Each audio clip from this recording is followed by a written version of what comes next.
Assalamualaikum warahmatullahi wabarakatuh. Perkenalkan, nama saya Dery Bagus Ramadan dengan NPM 037118021 kelas 7A Program Studi Pendidikan Guru Sekolah Dasar Universitas Pakuan. Di sini saya akan memaparkan materi tentang masyarakat Indonesia setelah kemerdekaan.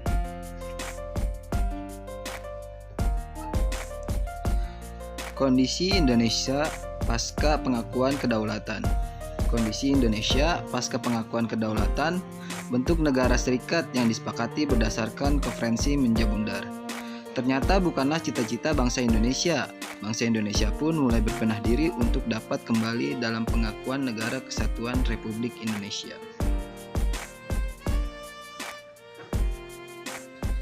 Di slide selanjutnya, yang pertama yaitu proses kembalinya Indonesia sebagai negara kesatuan. Belanda berniat melancarkan politik divide et impere dalam wilayah Indonesia.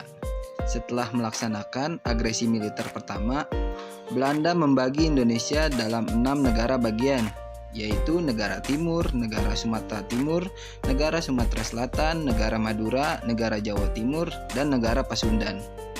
Selain itu, Belanda juga mendirikan 9 daerah otonom di wilayah Indonesia.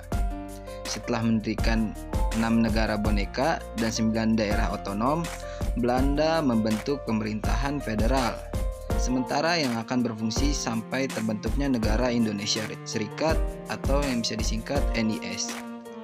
Dalam hal ini, RI baru akan diizinkan masuk dalam NIS jika permasalahan dengan Belanda sudah dapat diatasi. Yang selanjutnya ada kondisi perekonomian pasca pengakuan kedaulatan.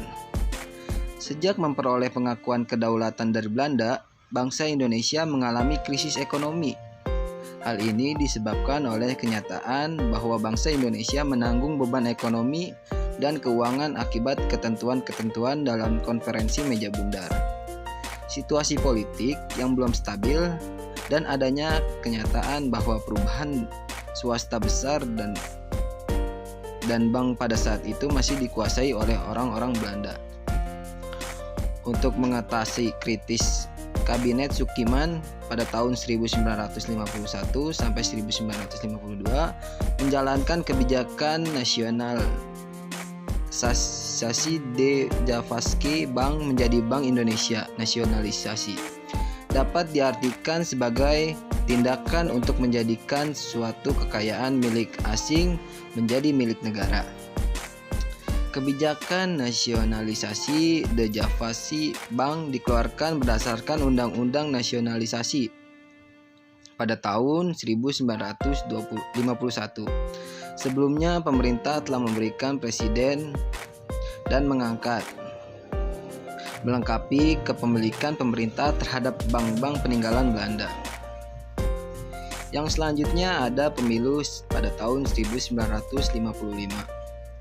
Anggota DPRS yang dipilih dari hasil kompromi antara golongan unitaris dengan federalis perlu segera diganti melalui pemilu. Selain itu, UUDS juga perlu untuk diganti karena bersifat sementara. Oleh karena itu, pemilu dilaksanakan pada guna memilih anggota konstituante yang bertugas menyusun UUD baru. Selanjutnya ada Dekret Presiden 5 Juli 1959. Menjelang tahun 1559, Indonesia banyak mengalami permasalahan dalam bidang politik. Sering terjadi pergantian kabinet. Rakyat semakin merasakan partai politik lebih mengutamakan kepentingan sendiri dan ketidakmampuan konstituante melaksanakan tugasnya. Konstituante tidak berhasil menyusun UUD baru guna menggantikan UUDS dengan anggota berjumlah 542 orang dan berasal dari banyak partai, menyebabkan konflik dalam badan konstituante sulit dihindarkan. Yang selanjutnya ada gangguan keamanan dalam negeri. Sejak memperoleh kedaulatan, bangsa Indonesia banyak mengalami pengolahan di daerah.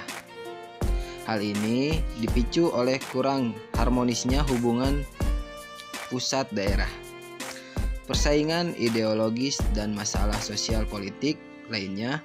Dalam perkembangannya, pengelolaan tersebut mengarah pada gerakan separatis yang berminat memisahkan diri dari Negara Kesatuan Republik Indonesia.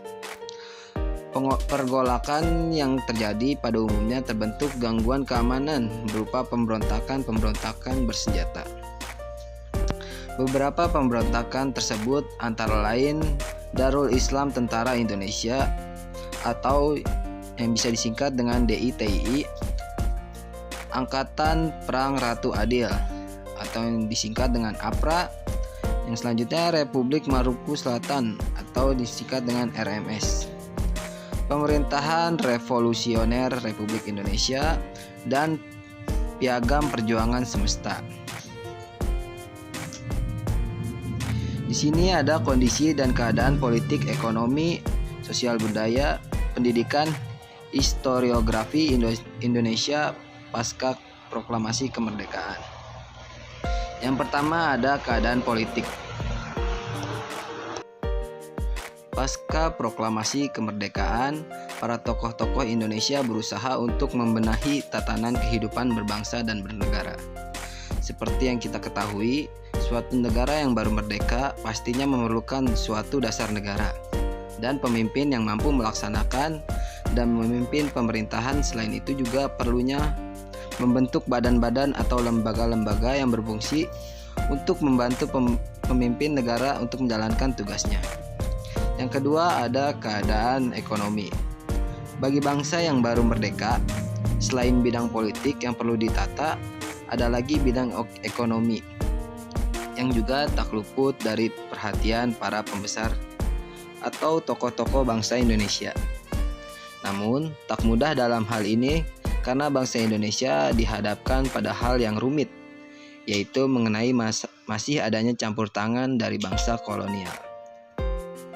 Di sini yang ketiga yaitu keadaan sosial dan budaya. Bangsa Indonesia semasa penjajahan ditempatkan pada golongan kasta atau tingkatan yang rendah. Hal itu terjadi semasa penjajahan Belanda. Namun, masa pendudukan Jepang, bangsa Indonesia ditempatkan pada kasta teratas. Namun, status sosial tersebut tidak menjamin kehidupan bangsa-bangsa Indonesia menjadi lebih baik. Malahan semakin buruk keadaan kehidupan masyarakatnya. Yang selanjutnya ada bidang pendidikan. Mengamati perjalanan sejarah pendidikan Islam pada masa penjajahan Belanda dan Jepang sungguh menarik dan memiliki proses yang amat panjang. Belanda yang menduduki Indonesia dengan misi Gold, Glory, dan Gospelnya, mereka mempengaruhi pemikiran dan ideologi dengan doktrin-doktrin Barat. Akan tetapi, kita sepanutnya bangga dengan perjuangan para tokoh Muslim pada masa itu yang berupaya sekuat tenaga untuk mengajarkan Islam secara mendirikan lembaga-lembaga pendidikan Islam seperti madrasah, pesantren, majelis taklim, dan sebagainya. Yang selanjutnya yaitu ada historiografi di Indonesia. Penulisan sejarah pada masa pasca kemerdekaan didominasi oleh penulisan mengenai peristiwa-peristiwa yang masih hangat waktu itu, yaitu mengenai perjuangan bangsa Indonesia dalam memperjuangkan dan mempertahankan kemerdekaan. Pada masa ini, penulisan sejarah meliputi beberapa peristiwa di Indonesia yang ditulis oleh Indonesia sendiri. Tentu saja objektivitasnya dapat dipertanggungjawabkan karena menulis sejarah adalah orang yang berada pada saat peristiwa tersebut terjadi. Sekian pemaparan dari saya, kurang lebihnya mohon maaf. Wabillahi taufiq wal hidayah. Wassalamualaikum warahmatullahi wabarakatuh.